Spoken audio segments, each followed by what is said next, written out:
Good evening. I'm Xu Daoquan with CGTN. We're now broadcasting from the epicenter of the outbreak of coronavirus, the city of Wuhan.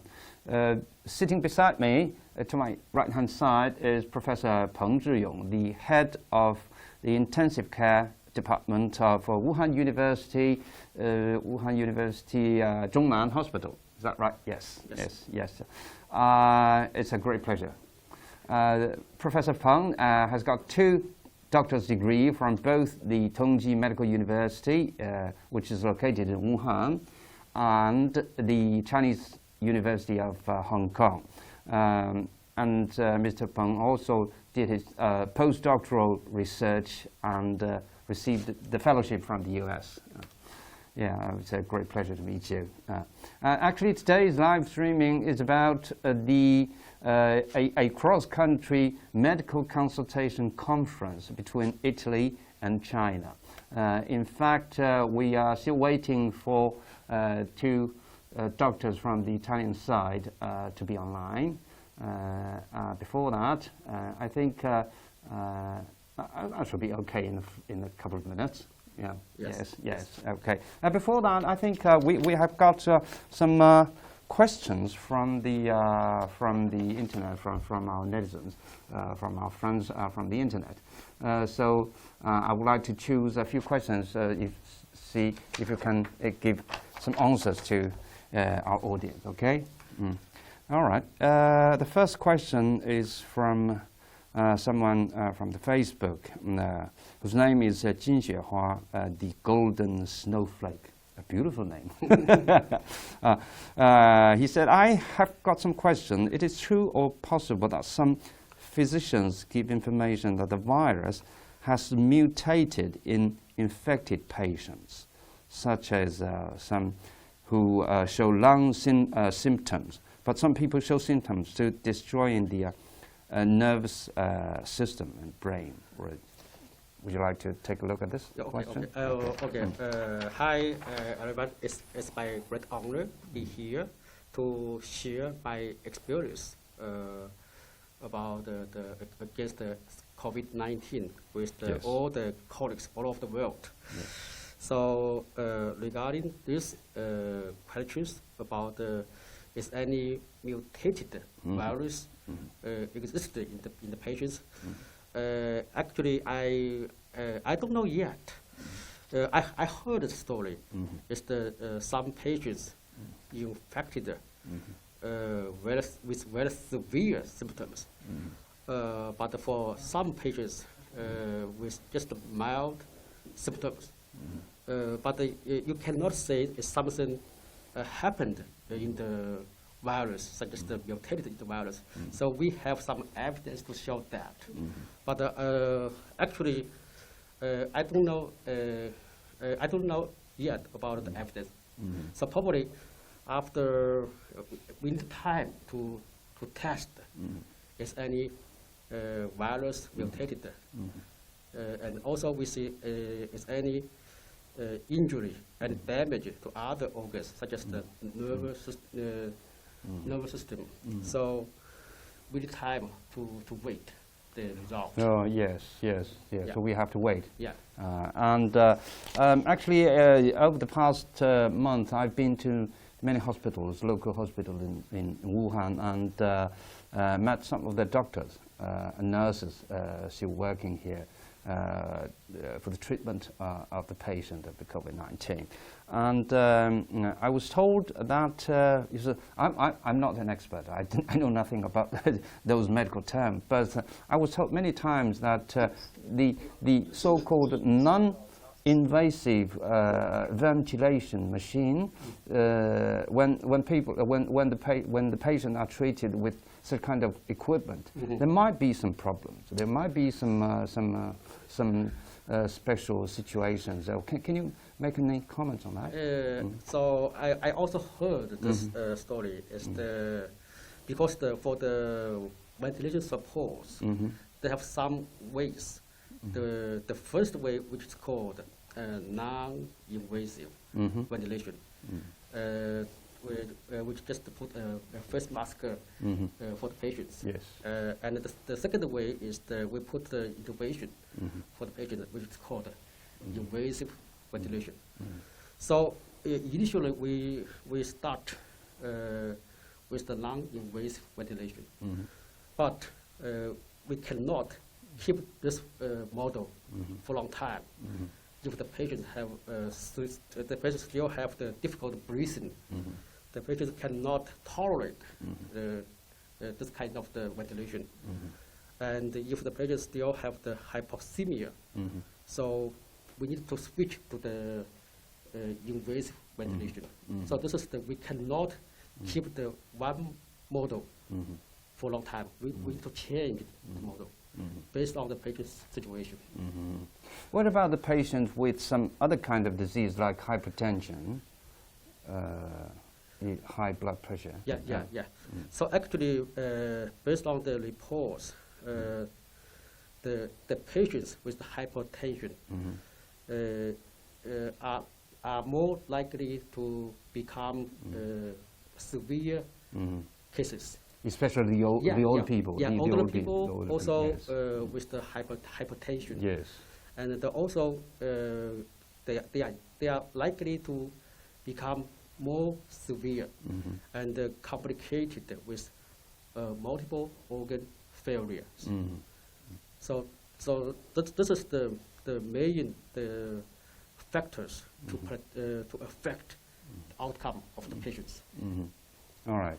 What can you give any other examples, like other diseases, of patients with other kind of diseases, such as diabetes, such as other, or any other diseases around the stomach or the heart disease? How to treat these kind of patients when they are they have been infected with the COVID-19? Yes. So actually, for the diabetes, the patient with diabetes also are likely to become more severe, and also complicated with the severe infection due to the uncontrolled glucose level. So this is also the one factor to affect the patient outcome. So based on the studies, is the actually from our database, if the patients have the hypertension, diabetes, or other cardiovascular problem, they are all likely to develop severe problems. So also the age also a problem. If the patients with the old age also easily to complicated with the organ injury, multiple organ injuries. Okay. Also the mortality is a little bit high compared to the patients with a young age. Okay. So do you think? I'm 53. Yeah. No, I'm considered old or young. You are young. You are young. Yeah. But I have to be careful as well. Yeah. I know this is not the first time you have such kind of medical consultations with the colleagues from other countries, like Italy and United States. What kind of questions are most frequently asked, especially from Italy?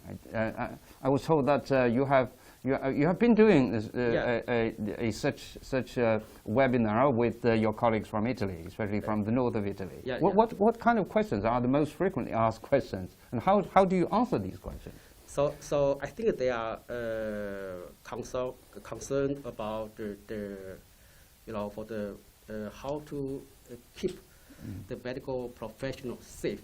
This is one of the most asked questions. And another other questions such as the for the screening test. So what kind of test should be performed for the patients with suspected patients, such as for example the virus test, or other like the antibody test to hope the clinician to confirm the diagnosis.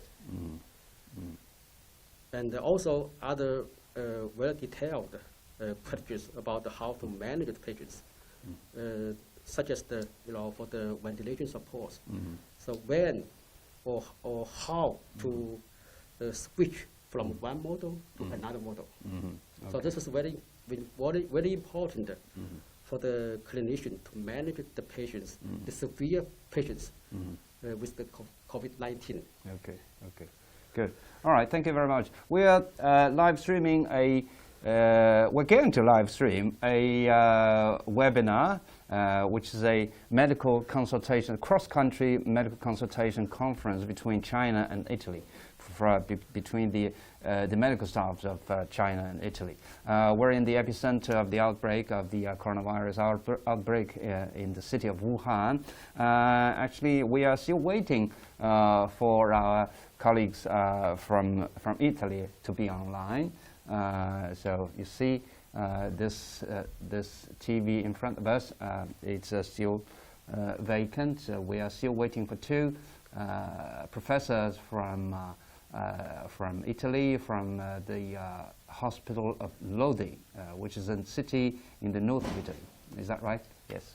Okay, and before they appeared here, as Professor Peng, can we share more of your experiences of how you treat the patient in the last 1 or 2 months? Because I know you've been working in this. You joined the treatment of these patients from the very beginning. Is that yes, true? Yes. What kind of stories can you share with us in the last 2 months? What kind of impressive things that you would you like to share with us? So actually, if the tab couldn't go back, so I have to say I have to do something different. So first, that's very important. What kind of things would you like to do? So so first I will be careful about the ventilation supports, especially for the approach of the lung protective ventilation supports. So not only for the non-invasive ventilation, but also for the invasive ventilation. So especially we should be careful about the pressure, the PEEP. So if we want to set up the PEEP, it's better to monitor the term pulmonary pressure or the driving pressure. So based on the device and just titrate the PEEP. Because for this kind of patients, the lung is fragile, easily be broken. So should be careful about the pressure.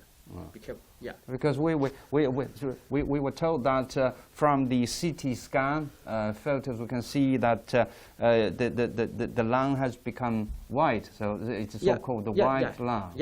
So does that mean that the lung is becoming more fragile?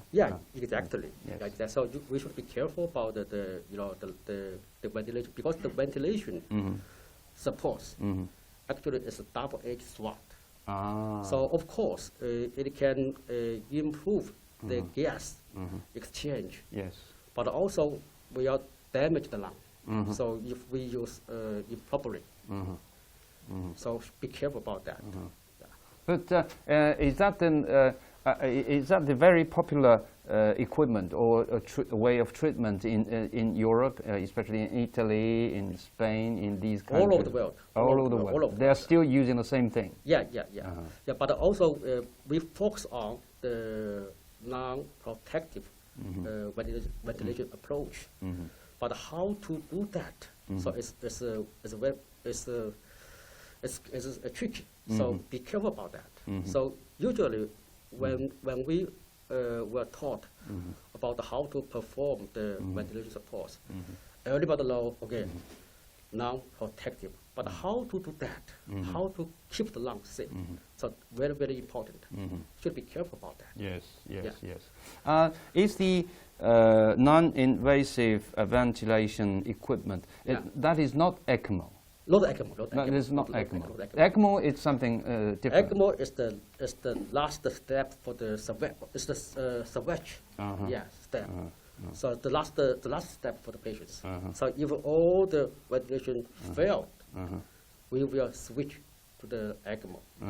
So So ECMO is last step. last step. Yeah. But it is necessity to save the patient's life when he or she is in a critical moment, in a critical condition. Exactly. Okay. So we also evaluate the patients when to initiate the ECMO. It's very important. So we also evaluate if the patient will die within like the 24 hours, keep the same ventilation. So then we will switch to ECMO. Okay, okay. And also we will evaluate the lung function. If the lung function is reversible, we will do ECMO. If the lung cannot be reversible, even you perform the ECMO, that doesn't work. The patient cannot win or from the ECMO. Finally. Okay. Okay. Can I have a word with the people on the other side of the internet? Okay, sure. Hello. Hello. Hello. Hi. Hello. Dr. Professor Peng, because some medical emergency issues, so doctors will maybe take a few minutes to be online. So can we wait for them a little bit while? Okay. How about the other one? Oh, they are all busy. Yeah, I think so. So I let my colleague contact them. So maybe need to wait for a while. All right. They are Okay. because they are working in the emergency department. Yes, yes, we Yeah. totally They understand. just have the patients, Yes, urgent yes, patients. exactly. So we yes, just wait. yes, Just yes, wait. yes, we Okay. understand. We understand. Yeah. Yes, yes, yes. Okay, okay. Yeah. Keep talking. All right. Let me have another question Okay. about quarantine. I know that this is not your major. This is not your. Is not within your professionalism. But I believe that you.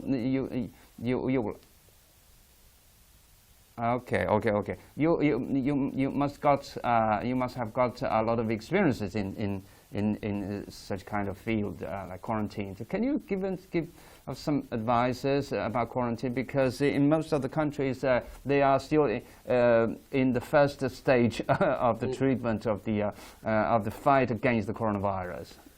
So actually, they have some ways of the quarantine, home quarantine, or hospital quarantine, or hotel quarantine. So it depends on the situation. So I think if the patients are compliant with the doctor's suggestion, they can stay at home for quarantine because they can obey the command from the doctors, and they can do how to isolate from the other family member. That's very important. So if the patient cannot obey command, obey command from the doctors, I think that better to be quarantined in the hospital. So because the quarantine is not only safety for the patient itself, but also for the other members. Yeah. Okay, great. Let me read you a few comments from the internet. Okay. This one is from California. Emilio Salinas. All the people in China, we're praying for you. I love China. Okay. All right. So, hello, China. Hello. China sent medical team to Italy to cure Italy with medicine. Pray for Italy. Or I don't know if that's true or not. Do we send any team of the medical team to Italy? I don't know. I don't know. I don't have any clue about that. But anyway, this is all the comments are very good, and since this comment is from the United States, I know that you are also communicating with your colleagues in the U.S. They're also sending you questions, and they have also the same demand to have webinars with you discussing how to treat the patient because they are having more patients. What kind of questions and inquiries from your colleague in the U.S.? Yeah. So also they have some general questions. Yes. As well as some specific questions. Okay, so I would like to know what specific questions they want to. It's based on it's related to the our specialty, like to how to just like the the ventilation. They also ask because we have the high flow nasal cannulation. This is also we just put the flow, the nasal, the nasal canal here, and give the high flow, like at least 20 liter, 30 liter per minute, and also we can. So this is still some physicians concerned about that, because they are concerned about any droplet. Will be generalized from the high flow, the cannular, the canal, the nasal canal. So they ask us how to prevent. Ask us, is this safety? And also ask us, how is the ICU environment? Is any negative pressure room in the ICU? Because if the ICU equipment with the negative pressure, so it should be safe for all the staff there, because all the droplet will come out, and so this is a concern about the environmental pollution by the high flow nasal cannula. Okay. So they're all concerned about that. Okay, good. Thank you. Thank you very much, Professor Professor Peng. We are still waiting for our colleagues from the Italian hospitals to be online, because they are extremely busy at the moment. They have more and more patients in the hospital, and both the professors from the Italian side are working in the emergency department of the hospital. So we fully understand that they must be very busy at the moment. They will continue to share Professor Peng's valuable experiences in the last 2 months when you are treating the patient. Okay, I've got a few more questions here. This question is from Soto Londes, which I just don't know how to pronounce that name. What are some of the potential after effects to the lungs from the virus? Are you continuing to follow up on patients, performing CT scan or testing the blood? I mean, is that the RNA? Is that referring to the RNA testing? Yeah. Okay. So I think the major points. Yes, I'm also concerned about that, the potential after effects. What will happen with the 2 months after they have been discharged from the hospital? Yeah. So this is a very good question. We are also concerned about that. Yes. So even the patients are discharged to home, we still follow them. Initially, we will have the chest CT to see any changes, any improvement from the chest CT. Yes. And also we will do the virus test. Is any positive or negative? I mean, negative is good. Also, we will do the antibody test. Antibody, even because for the positive, but the sensitivity of the virus test is only 30% to 40%. But if we add the antibody test, probably is better to check the changes of the virus. So we will follow at least 1 month, 1 month after discharge, and then 3 months, and then 6 months, and then 12 months. So because we never know this problem, we need to know how is the long-term outcome of the patients.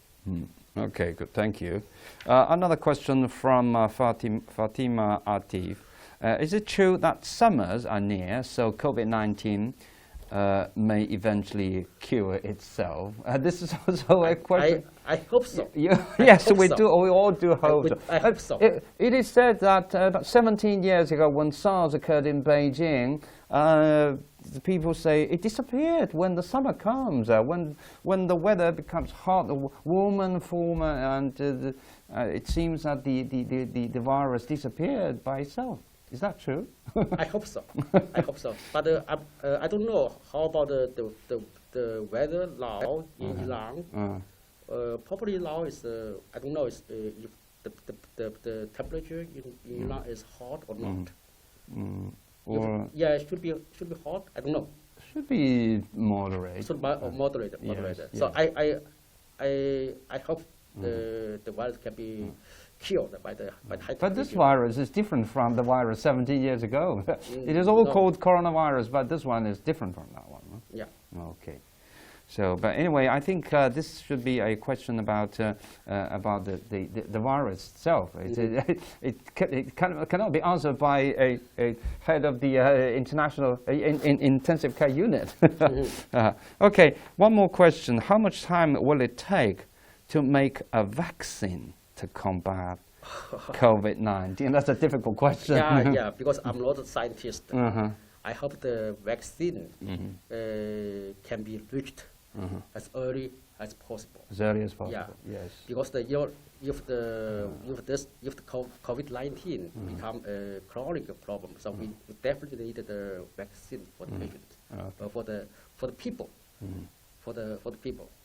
But I don't know how long the vaccine can be finished, can be manufactured, can be available. Yes. I was also told that the doctors working in the intensive care unit don't believe in any medicines or vaccines. Because we're now talking about the medicines. I see. The medicines like remdesivir, which is now the name is now very popular, even though it is not applied to many of the patients in the hospital. But the name is becoming very popular. But I was told that some of the doctors working in the ICU don't believe in the function of any kind of new drugs or the function of the vaccines. It's not true, or it is just a rumor. I mean, first, for the vaccine used in the ICU, it's too late. It's too late. Yes. Yeah. Yes. But we can give some vaccine for the patients in the critical ill condition. For the further infection. But for the current infection, I don't think it's useful. Yeah. And also for the other medications, especially for the COVID-19. So actually, there's no approved or no evidence to show any medication effective for the COVID-19. Okay. Regarding for all the medication, antivirus medication, because all the antivirus medication have some side effects, such as they will depress the immune function. Yeah. So if we have the definite evidence to show this antivirus medication can work for the COVID-19, will be definitely used. But if low evidence, we will be careful about that. Okay. Yeah. Okay. Another topic you might not be very interested about which is the traditional Chinese medicine. 17 years ago, when I was still young,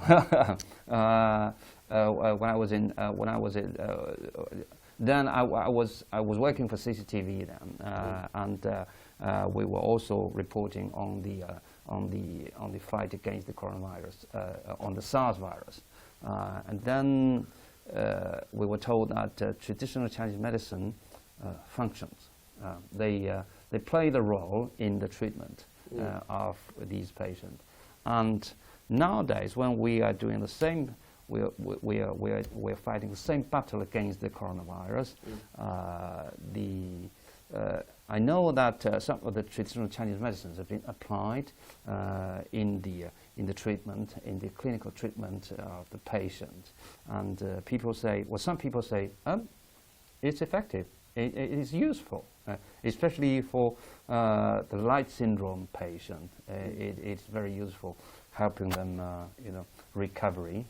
But I don't know if these kind of things have been applied to the patients who are in critical conditions. So what do you think of that?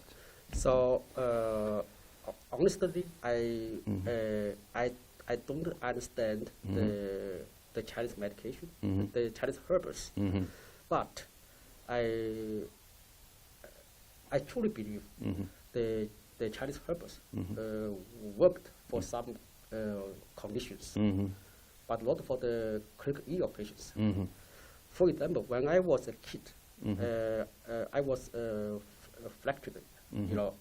I was damaged by my hand, and also when my daddy sent me to the hospital, the surgeons told my daddy, okay, this kid need surgery, and then my daddy take me to the a local Chinese physician, Chinese doctors, and he give some herbs for me, just herbs for me, and for the toothaches, I'm totally okay, no any complications, no surgery. So I truly believe the Chinese herbs work in some conditions. But for the critical ill patients, because we cannot give the herbs for the patients. But so for example, because the patient is totally intubated, we have no way to give the herbs for the patients. Okay. Yeah. But sometimes we give so if the patient have the abdominal distension, we give some herbs put in the abdomen, the belly, put the belly, and make the bone move faster. Oh, yes. So yeah, but only for this situation. Yeah. Okay, good. Thank you very much. We know that in January and at the beginning period of this outbreak, of the coronavirus outbreak, some of the medical staff, some of the doctors and nurses were infected. Unfortunately, some of them have died. I think about at least 10 doctors and nurses died from the local hospital. But I don't remember the exact numbers. There should be. Hello? Oh, they're coming. Okay. Hi. Hey, hello. How are you? Fine. What about, can you hear me? Yes. Yeah. Okay, Professor. I will leave the time to you. Okay. I will leave you. Okay. Okay. Yeah. So Please go ahead.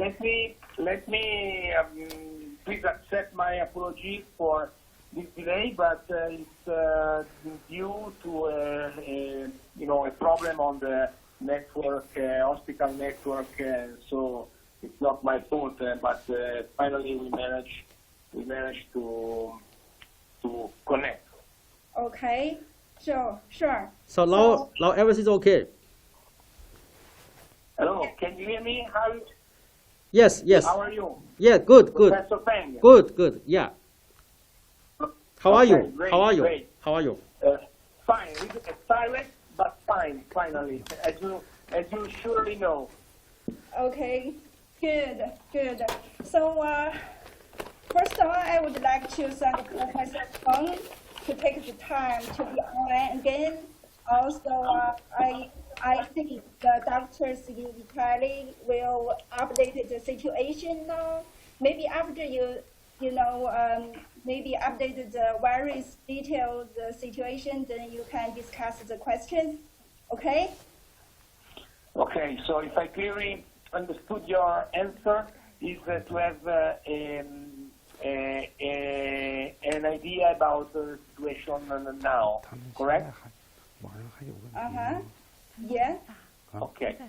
Yes, okay. So I think that for sure we receive a smaller number of patients compared with last week.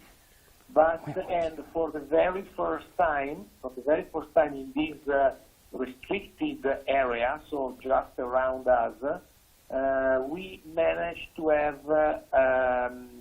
very, very few positive patients, new positive patients. But unfortunately, our hospital has still in charge a large number of patients coming from the previous days. So, to be sincere, we have still recovering in our ICU and step-down units a quite large number of patients.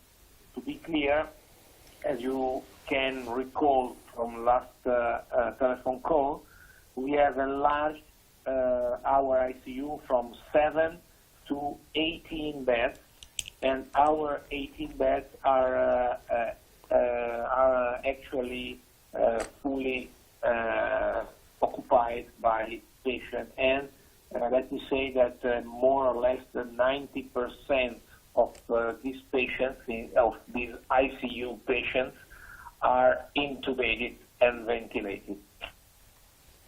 Okay. Okay. Okay. So this is how we are now and where we are now. If I can start with a question, which is, I would like to have some help from your side, from the Wuhan experience, about weaning. I mean,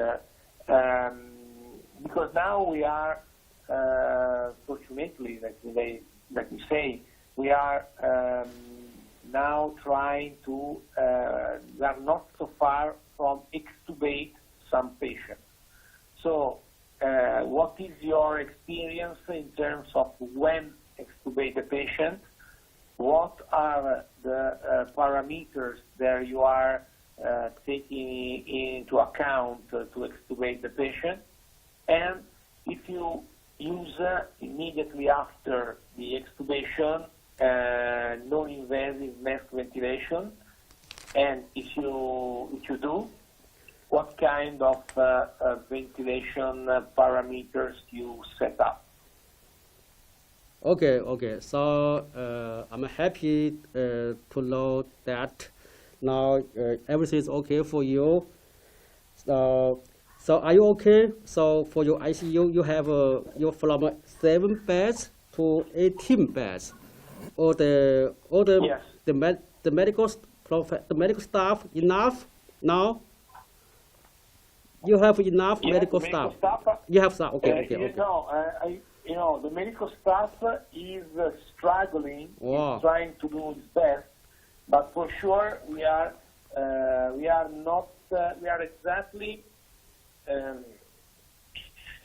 exactly the same number of when we were on the 7-bed configuration.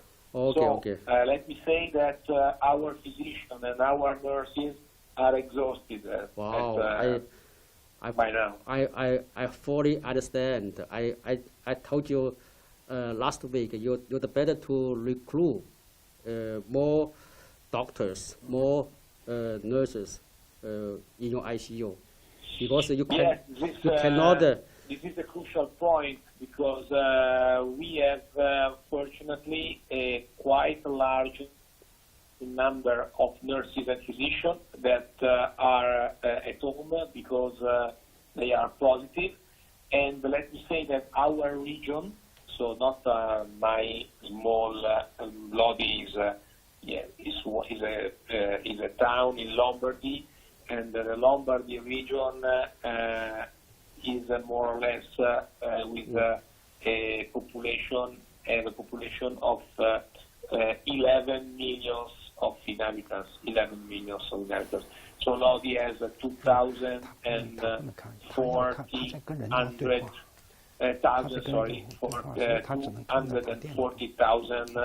citizens.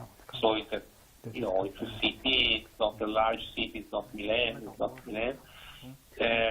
But all the hospitals around Lodi, even the larger hospital in this region, are completely overwhelmed by a large number of patients. So also to recruit physicians from other hospitals or different regions from ours is quite challenging, it's quite difficult. I mean, you can recruit the physician, not only for the intensive care physician, but also for other physicians to help you, such as the physician with the intensive care training, such as the anesthesiologist. They have very good experience for the intubation or put the line. So you'd better to recruit the physician with the ICU training background, so they can help you. But if you want to recruit the ICU physician, probably difficult for you because the other area, they all need the ICU physician to help them. So probably I suggested you last week you can recruit the anesthesiologist to help you.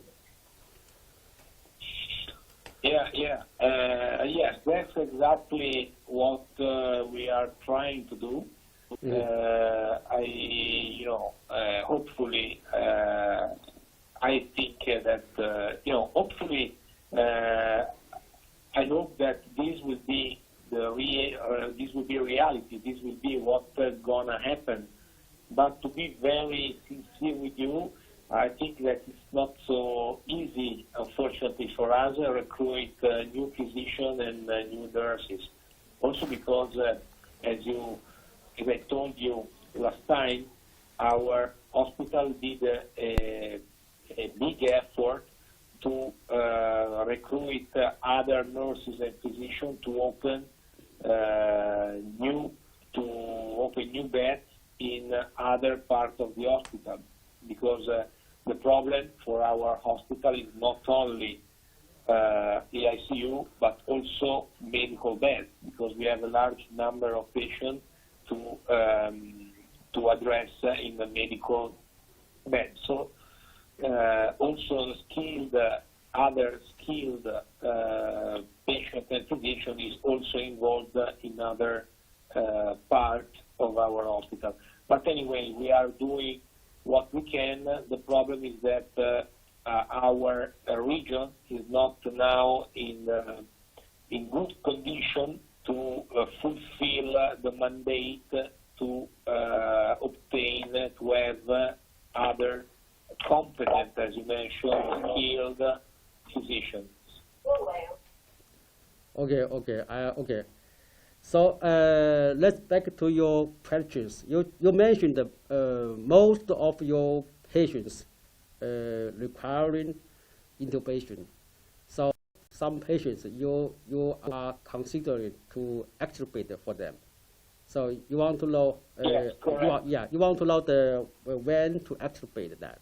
So I think the criteria for the extubation is similar to other to other ARDS patients, but keep a little bit conservative. For example, so especially for the PIF ratio, you'd better to maintain the P ratio around at least 250, and also decrease the FiO2 to the 40%, 30%, and then gradually to to wean off the ventilation. And also before, So, yeah. sorry, I mean, sorry. If I clearly understood, you are advised to extubate this patient, maintain the same level of PEEP when they are intubated, and to increase the FiO2. Is this correct? Yeah, I mean a little bit conservative compared to the other ARDS patients. So, for example, for the weaning criteria, for the P ratio, P ratio is the PaO2 divided by the FiO2. The P ratio is the ARDS criteria. The P ratio like the less than 300 or less than 200 or less than 100. But if you want to extubate the patient, the P ratio at least above 250, and then okay, yeah, and then FiO2 at least less than 40%,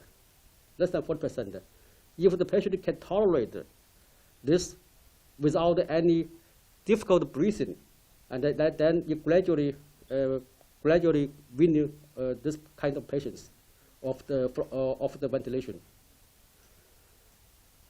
okay, Yeah.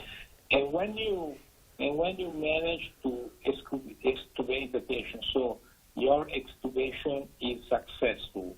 When the extubation is successful, how you assist the patient later on? So after the intubation, the extubation, sorry. After that, you have extubated the patient. You put this patient in CPAP or in non-invasive mass ventilation. Yeah, exactly. Sometimes we put back the CPAP on the patients. So if the patients still have some difficult breathing, you can put the CPAP back for the patients. Yeah, just for a while. So and gradually wean all the ventilation. Yeah, you can put the. And how long do you leave the CPAP device in place? I mean, 1 day, 2 days, is something that in your experience should last long time or short time? If the patients have any kind of the dyspnea, like the difficult breathing, they can if you have low any hypoxemia, so it's okay. You can stop the CPAP. Okay. Yeah. Okay. Okay, great. Yeah. But, okay. Yeah. So this is clear. And another issue I would like to evaluate with you. We talked a little bit last time, but I didn't exactly understand what was your experience about that. Because we are still now forced, we are obliged to maintain some patients that we would intubate for sure because they have a very low PO2, FiO2, FiO2, or severe ARDS. So we have some patients who are clearly to be intubated. So we would like to intubate them, but we have no place in ICU. We have no place in other another location in our hospital. So we are forced to keep them in non-invasive mask ventilation. You think, in your experience, that to leave these patients in non-invasive mask ventilation for, I don't know, one day, 2 days, is something that we can do, or is something that is completely wrong? So you mean you want to put the patients with the non-invasive ventilation in the general ward, not in the ICU, right? Because yes. Because you think that the ICU bed not enough, right? So it depends on because I fully understand. So actually, in the early stage of my hospital, we also put some patients with the non-invasive ventilation in the general ward, but be careful. They should management. They should managed by the physician with the ventilation support training, because they know how to adjust the mode of the non-invasive ventilation. So this is very important. So if the physician don't know anything about the ventilation adjustment, it's not safe for the patients in the ward. Okay, so your message is you can use non-invasive mask ventilation, but only inside the ICU, not in the ward, and these patients should be attended by physician only. Correct? Yeah. I mean, if the physician outside in the ICU know anything, they know something about the ventilation. The ventilator, they know how to use the ventilator. Okay, you can put the patients outside the ICU, but only only. So if we have a physician with a nice training in ventilating patients without with non-invasive mask ventilation, we can say that we can use this kind of ventilation for a while, waiting for a full ICU bed. Is correct? Correct. Yes. We also have the similar situation as you mentioned, because we also have that's okay. But be careful. The physician, the doctor, in the general ward, they should know how to manage the ventilator. This is very important. Otherwise, the patient not safe there. Okay, this is very clear. Yeah. Another question about this issue. Do you think, in your experience, that when you keep, and again, we keep the patient not in ICU with a trained, so a very competent physician in terms of non-invasive mask ventilation.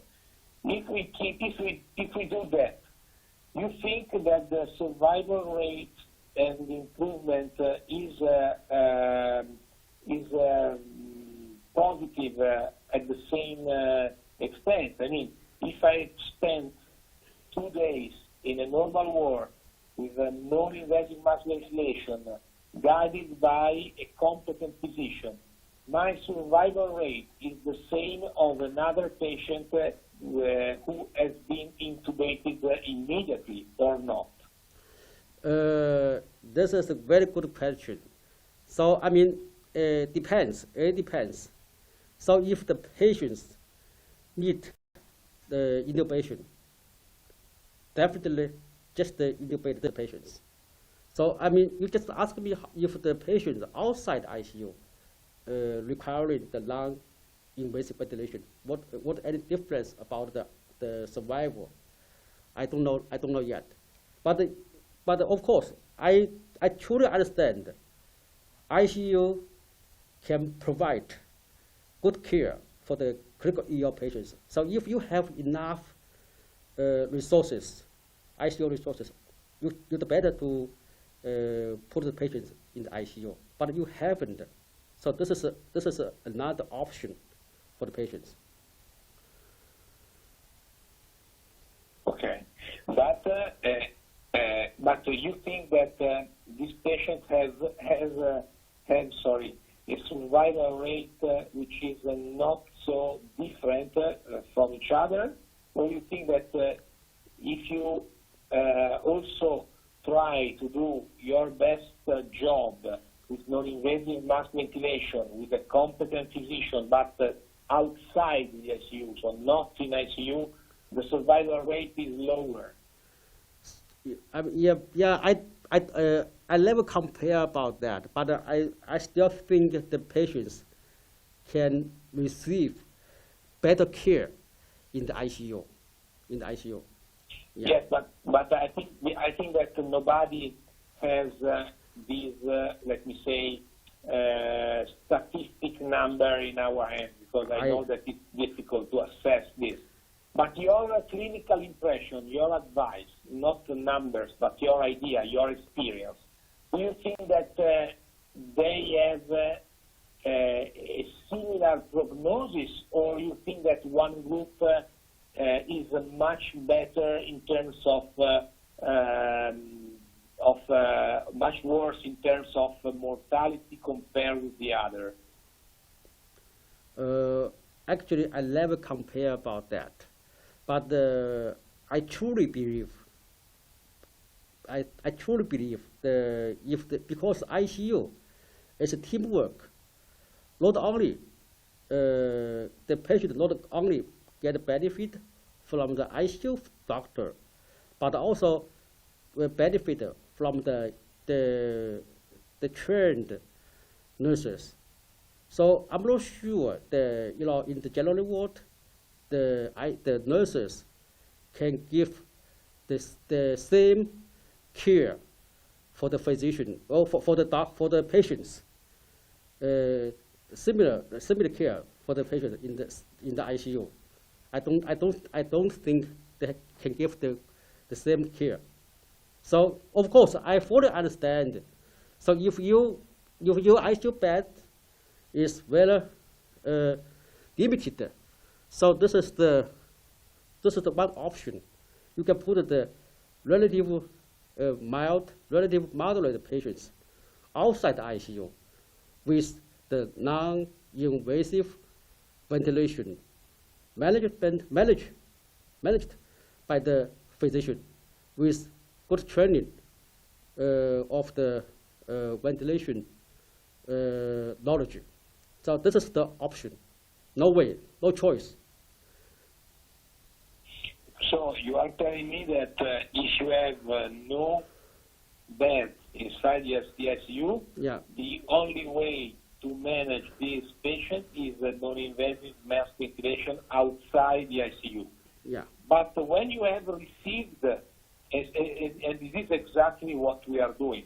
This is exactly what we are doing. So we are, I think, on the same page for taking care of these patients in these conditions. So I think that this is absolutely great because we are doing the same things. So this is great. But in your opinion, when you have received this kind of patients in your ICU, how they have been? They have been good, or they died earlier compared with what you expected? So it also depends on the patient's situation.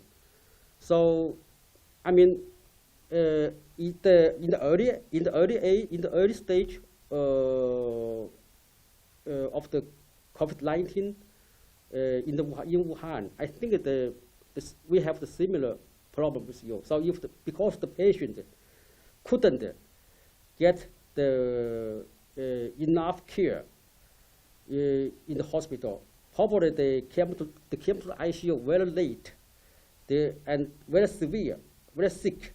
Probably they have a very high mortality in early stage. So it also depends on the patient's condition.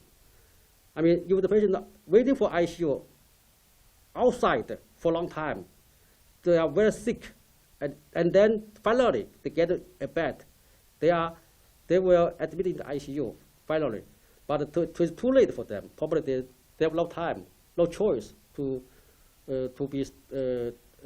survive. Yeah. Okay. Great. So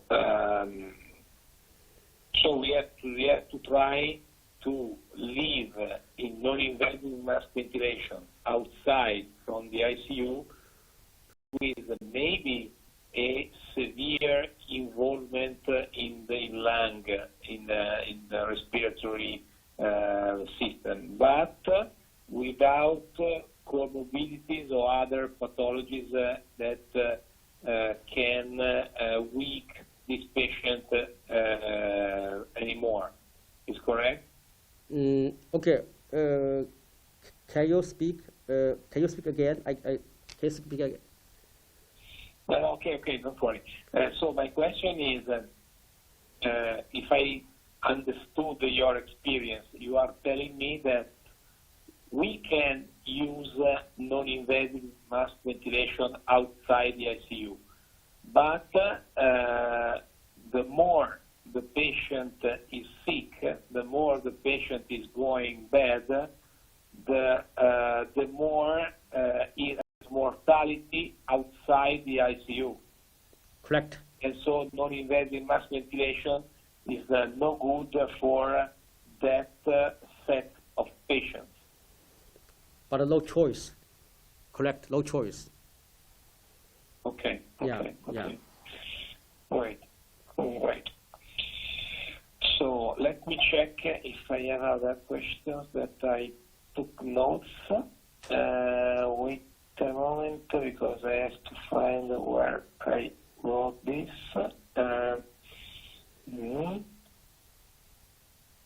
Ok. Allora,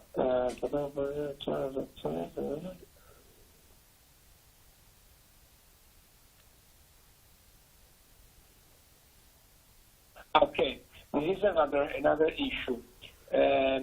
Do you have found some prognosis parameters, I mean signs or tests that can tell us how the pneumonitis will end, if the pneumonitis will be a good one or a wrong one in the very beginning, in the early stages of pathology. So if there are some parameters, some tests that can anticipate how the patient will be. Okay. In terms of pneumonitis. Yeah. So we have some parameters from the laboratory test, such as the lymphocyte count. If the patients have severe lymphopenia, the mortality is quite high. If the patients have the high level of the D dimer, the high level D dimer, the patients probably is also related to the high mortality. I mean, if you do the arterial blood gas, if you find the patients with the hypercapnia, it means the carbon dioxide retention, probably also predict poor outcome. Because the patient, Sorry to interrupt you, but I'm not sure that I got your idea. So until now, you have spoken about leukocytes. Yes. Correct? Yes. So the more are the leukocytes, the worse, the bad is the prognosis. Correct. So the more the leukocytes are, the worse is the prognosis. Well, the lower lymphocyte, okay. the lower lymphocyte, yeah. Yeah, but So the lower are the leukocytes, the worse is the prognosis. yeah, the lower lymphocyte, yes. Lymphocyte, okay. Yeah, lymphocyte, the lymphopenia, yeah. See, white cells. We are talking about white cells. Yeah, but if the neutrophils high, probably worse diagnosis. Sometimes they use the ratio. I mean the neutrophil lymphocyte ratio. This ratio, the higher ratio, the worse outcome. Okay. Yeah. And then the higher ER, the tip level, the higher is mortality. Yes, the D dimer is the D dimer is the higher the D dimer, worse outcome. Okay. Yes. Great. And then the CO2. Correct. CO2. Yes. The higher is the CO2. Yes. CO2. The worse is the prognosis. Correct. Yes. Okay. Great. Mm-hmm. And then other parameters. So if you put on the ventilation, especially for the invasive ventilation, if you can measure the lung compromise, if the lung compromise is quite low, the lower compromise, the worst outcome. But this parameter detected with the ventilator, not from the laboratory test. Is from this is the variables in the ventilator. You can just see the how many tidal volume per patient. So this is which is called non-compromise. If this volume is too low, and then the outcome is worse. Sorry, what volume? I mean this is which is called non-compromise. It's the sorry, I didn't. Yeah. This is the parameters from the ventilator, not from the not from the laboratory test. It's from the ventilator. So if you intubate the patients, you can see the compromise from the ventilator, and then if the low compromise, the worst outcome. Because this indicated the severity of the lung injury. Okay, so the lower is the compliance, the worse. Correct. Is the Correct. Yeah. Correct. Yes. Okay. Yeah. That's clear. Yes, that's clear. That's clear. Yes. Okay. So basically, our leukocytes, tip level, CO2, correct, and compliance. Correct. Yes. Okay. Great. So this is absolutely useful. I think that more or less these are, the burning questions, the questions that I have envisioned for ICU. We talked about fluids last time.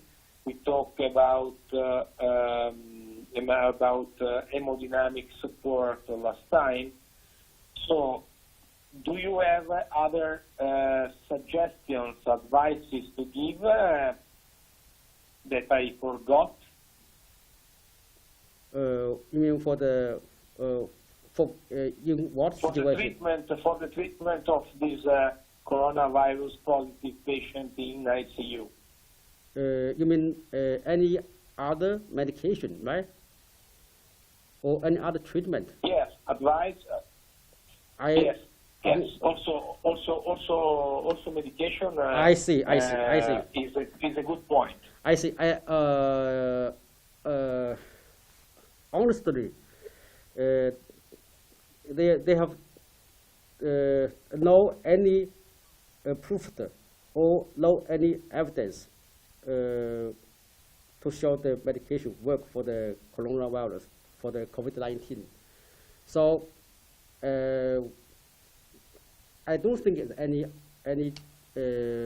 medication useful for the COVID-19. Actually, they have some clinical trials here, to test all kinds of the medication, the antivirus medication, but I don't know the result yet. So I hopefully they have some positive result in the near future, and then can share this experience, can share the result with you. But so far, no any result. I don't know any result yet. Okay, great. But you can try the high dose of vitamin C, for the patients with the COVID-19. I mean, you can use the 12 gram of vitamin C every day. I tested this in my ICU.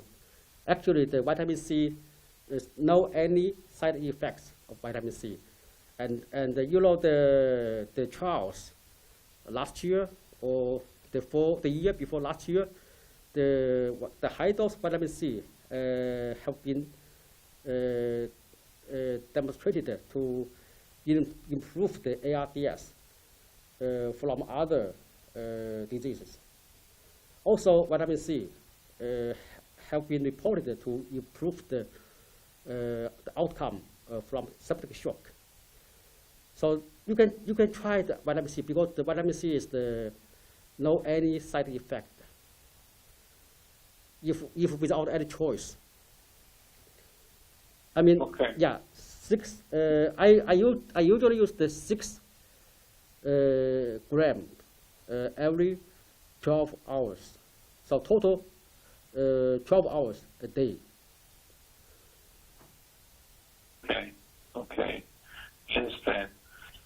Okay, so I think that we did an excellent job because we share a large number of information, and these are really precious, really positive for us, because we can be sure that our experience is backing your experience, and this is very important.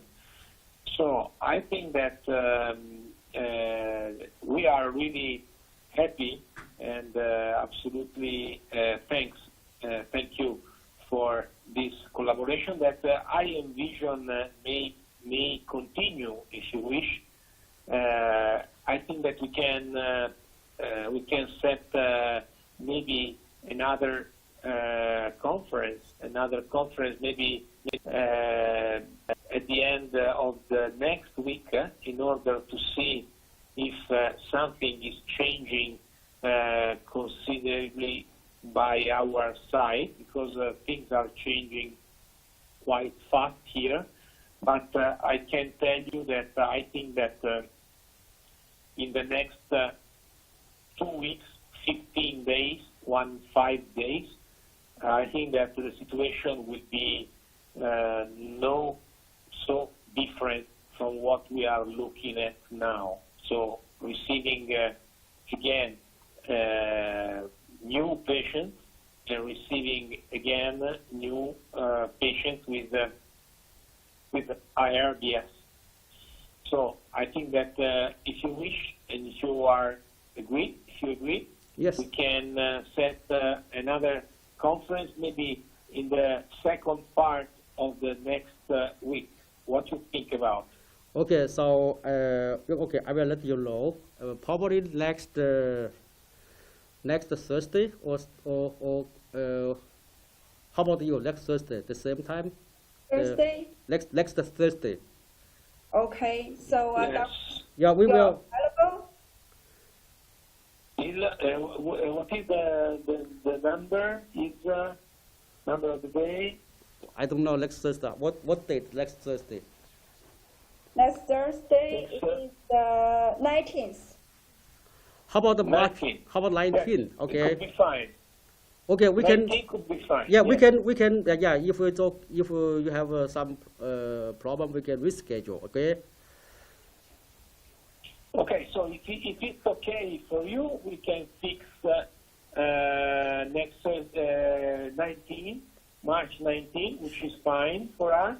Okay. Otherwise, if you have problem or we have problem, we can easily reschedule the meeting. No problem. Okay. Okay, so, Professor Peng and the doctors, maybe I can arrange the meetings for all of you.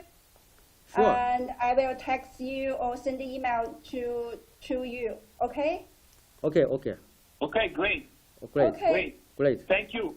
Thank you very much for Okay. your time, for your cooperation, and let me thank all your team, all your people for the brilliant job that you did and that you are keep on doing in these weeks that are surely better compared with the previous one.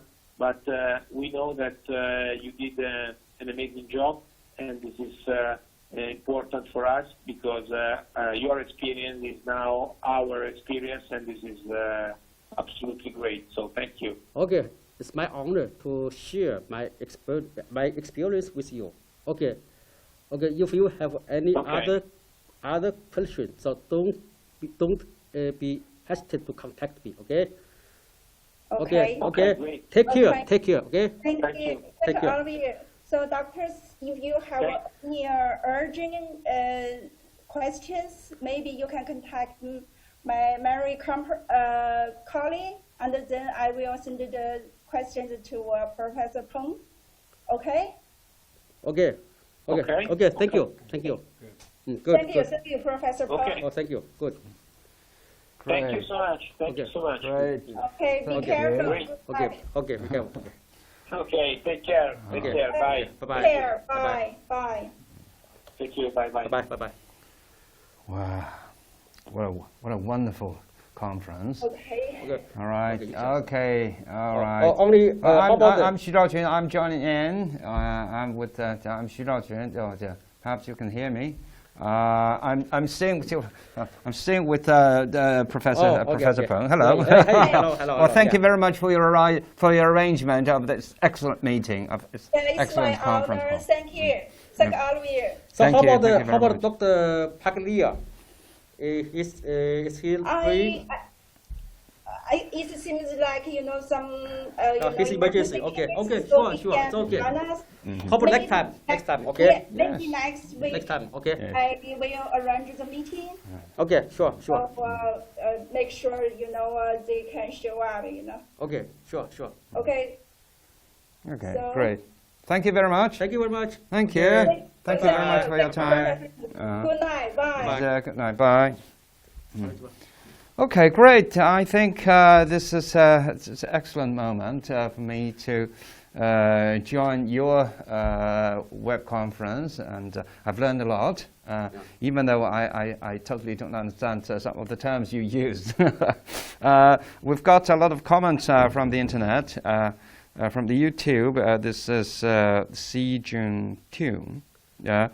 He said, whether in ICU or outside, the survival rate depends on the resources available, and you can take a look at this. But do you agree with that? Yeah. Yes. Yeah. All right. There are a lot more similar comments on the internet. And they're also asking about what kind of medicines is used for, what kind of drugs. Okay. We just mentioned that Yeah. low at least no any evidence to show the the medications work for the COVID-19. But I'm still optimistic about the in the near future they have some antiviral medications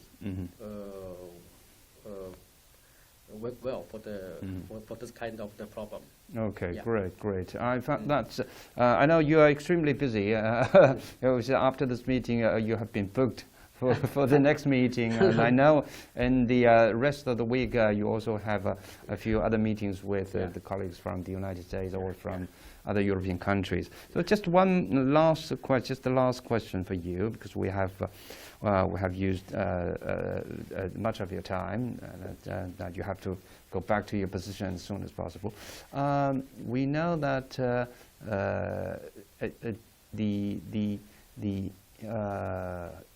it's extremely important for the doctors and nurses, for the medical staff in the hospitals to protect themselves. Can you give more advices to those who are still working in the so-called first stage or the first period of the combat against the fight against the coronavirus, like especially in the countries where people don't have much experiences. They don't have much experiences in such kind of things. So I mean the personal protection quite important for the medical professionals. So actually in our hospital, in my department, we have a very strict protocol for the medical professional to guide how to wear the personal protection equipment or how to take off the personal protection equipment. So each steps quite important. So if we ignore any step, it will be dangerous for the medical professionals. So all the details quite important. And also, I mean, even outside the ICU, if we want to sit together, like you have a lunch, or you have a breakfast, you try to avoid close contact each other. Okay. And also for the hand hygiene quite important. Okay. So wash your hand before before you touch yourself. Yeah. Anytime, remember wash your hand. All right. I just want to add one more question, because I've got the latest news on my iPhone, my mobile phone, that the academician, one of the academicians, Miss Li Lanjuan, said maybe this situation, the current situation, will be ended at the end of March. What do you think? I hope so. You hope so? I hope so. Yes, everybody hopes so. Yeah, I hope so. Yeah. Okay, great. Thank you very much. Thank you very much for your precious time today. Yes, I know that you. How many patients are still being treated in your hospital? I think because we are responsible the patients in Zhongnan Hospital as well as patients in the Nationwide Hospital. So I think it is more than 1,000 patients now in both hospitals now. Yeah. So you're traveling between these two Right. hospitals? Yeah. Yeah. So the traveling back and forth between Yeah, these yeah. two hospitals. Yeah. Okay, great. That's a much more workload than the usual workload you have. Yeah. Previous. So exactly. Yeah. So actually I don't know what date is today. I don't know. I have any holidays, any weekends. So I just know today I must go to work. So that's the reason we admire you very much, and all the nations are counting on you. So all the peoples are think that you're the hope, the doctors and nurses are the hope of the nation, and we appreciate that. We thank you so much for your precious time. We thank you so much for your efforts, and we hope all the people working in the hospital be safe and healthy. Okay, thank you. Thank you so much. Thank you. Thank you. Okay, good. You will have more.